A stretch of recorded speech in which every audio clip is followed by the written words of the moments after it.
Hey guys, welcome to The Strong Young Man. Beta males refer to men who assume a subordinate role amongst a particular group of men. They assume the nice, accommodating, supplicating, passive or subservient role in social or professional situations. Most beta males emerge from adolescence due to a lack of sufficient positive masculine influence.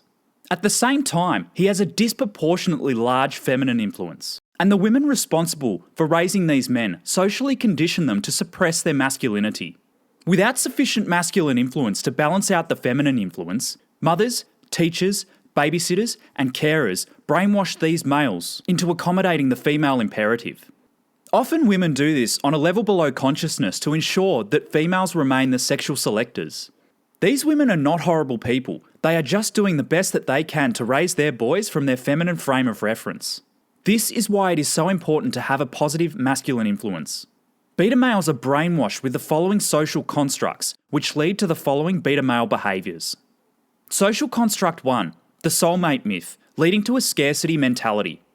A scarcity mentality is an unhealthy psychological dependency on one woman, believing that only one woman is perfect for you and every other woman is unsuitable. The reality is the opposite. There are many suitable women for you. This has been the case since humans became the preeminent animal on the planet. Historically, marriage was undertaken because it was practical.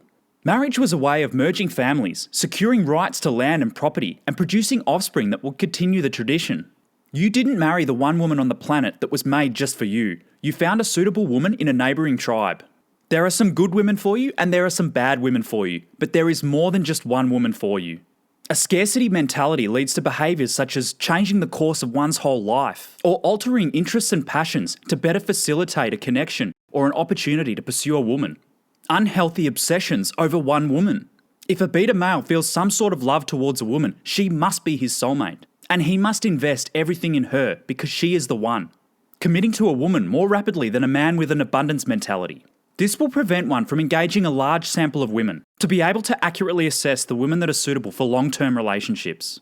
From within a relationship, a scarcity mentality leads men into marrying this unsuitable woman, rather than permitting that man to recognise the unsuitable woman and seek a better option.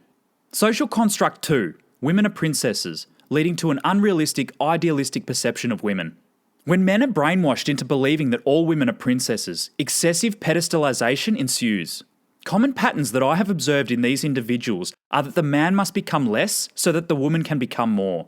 It is frequently expressed in overt self-deprecation, such as "she is my better half," or "how did I get so lucky," or "what did a guy like me do to deserve a girl like her?"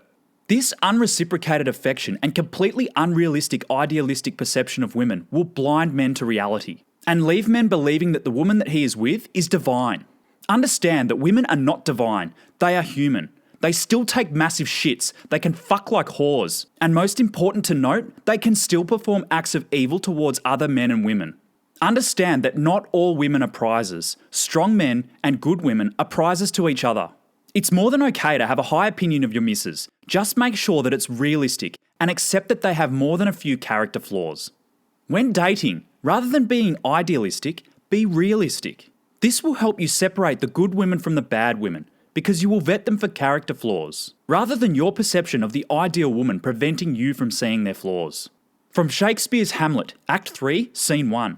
If thou wilt need marry, marry a fool, for wise men know well enough what monsters you make of them. The reason this foolish understanding causes problems for men is because of the following. Men will easily commit to unsuitable or bad women because the concept that a woman can be less than divine does not register to them. Idealising a woman will leave these men disappointed because she cannot live up to the ideal standards that you set for her. You are worshipping and loving a woman for who she can never be for you. The self-deprecation can become a self-fulfilling prophecy over time. Continuous self-deprecation can result in a woman accepting these verbalised self-deprecations as truth. She may decide to exercise her hypergamy and seek a mate that is on a higher level. This was part of the evolved sexual strategy as discussed in episode 7. Idealising a woman is unattractive to a woman. A woman is aroused by a man that she looks up to, not by a man who self-deprecates himself to a level below her. Eventually, this idealistic perception will cause your woman to be repulsed by you, and she will seek attention from other men. Social construct 3, masculinity is toxic, leading to men resenting their own masculinity. Men from an early age are being taught that their masculinity is toxic. This leads to men believing that they are doing the right thing by sterilizing their own masculinity. This creates an overproduction of feminized men and an underproduction of masculine men, something that I hear women complain about very frequently. Men who reject all masculinity also reject the positive aspects of masculinity, to which there are great benefits. Everything that society is built on requires a continuous stream of positive masculinity. Suppressing your masculinity is to deny yourself of this valuable dimension to your character. Social construct 4. Women are victims, leading to white knighting behaviour. Men are frequently taught that women are victims and men are the victimizers. Beta males take this one step further and opt to repay this phantom debt to society by becoming a white knight and sacrificing his self-respect to save all women. This creates all kinds of white knighting behaviours, where men attempt to save a woman from her trials and sufferings because they believe a woman will seek him out and reward him with a sexual exchange. Beta males behave this way because they lack the required game to genuinely seduce a woman, and they rely on these good deeds to be noticed. Part of this myth is created from Disney fairy tales, where they believe that they must save the princess in order to evoke desire. Understand that this seduction tactic does not evoke genuine desire, and it falls under the provisioning aspect of a woman's sexual strategy. Women are more aroused when they are fucking who they want to fuck and not who they feel that they owe a fuck. This implied agreement, rescuing a woman for sexual access, will rarely pay dividends. If sex is received, it will be pity sex, pity for knowing no game. It will not be hot alpha monkey sex. Failing to gain sexual access is even worse because it means that you give away your time, attention, and resources to a woman who doesn't reciprocate.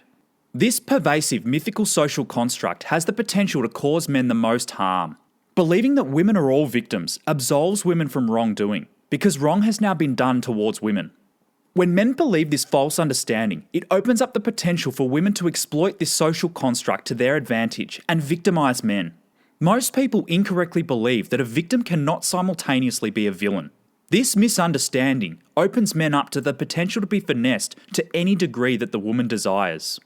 It is natural to want to protect women. It's embedded in our biology. What's not embedded in our biology is a saviour complex, where men seek to sacrifice everything that they own to save a woman. This saviour complex carries psychological complications. The underlying belief of these individuals is that it is the noble thing to do. They believe they are somehow better than others because they are saving innocent victims all the time without anything in return. Whether their motives are pure or not, their actions are not helpful to all involved. The problem is that trying to save a woman does not allow her to step up and take responsibility for her own actions and solve complex life problems. Social construct 5. Women make good friends for men, leading to orbiters. Understand that a straight man cannot be in a state of common friendship with a woman. Women have boyfriends and they have girlfriends. If you are not fucking her, you are her girlfriend. Men already have enough feminine influence, and associating with women at the expense of men will not do anything to improve this situation. When a man is taught that women make excellent friends for men, coupled with an inability to seduce women, he allows himself to be used as a woman's tool to benefit her at the expense of his time and resources. Women proselytise this myth because male friends offer women a rational, logical, and realistic perspective on life. Male friends offer a woman additional benefit that her female friends cannot provide for her, such as physical protection, sexual attention, and stability.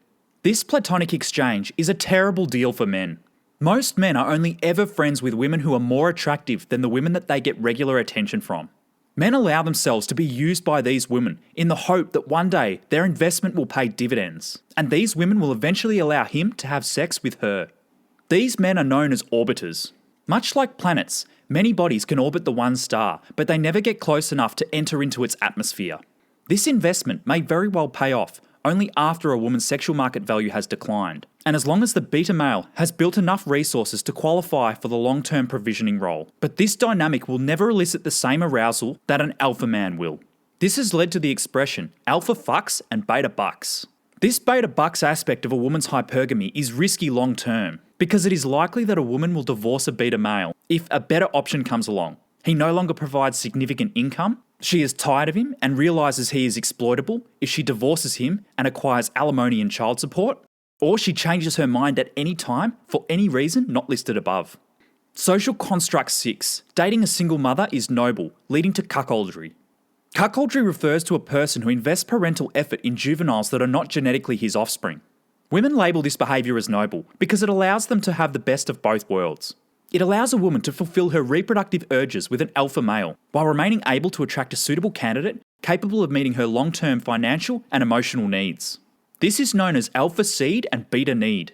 Beta males accept this notion and behave like this because they don't value themselves enough to go after the women that they deserve. Gentlemen, become educated on your self-worth. Refer back to episode 4 for a graphical representation of how your value fluctuates over time, and understand that in the long run, being with a single mother is never worth it. I will unpack this at length in a future episode coming soon. All of these beta male traits are the opposite to alpha males, who assume a dominant role. In the animal kingdom, the alpha males are the genetically superior specimens, who get most of the attention from the members of the opposite sex. They are at the top of the breeding pool. If you allow yourself to manifest just one of these traits, then you are not yet alpha. If you demonstrate any of these behaviours discussed in today's episode, you must identify them and root them out. Thanks for watching today's episode. The topic of episode 19 is that everyone is capable of evil. Subscribe and click the bell icon to be notified when it drops. Catch you then.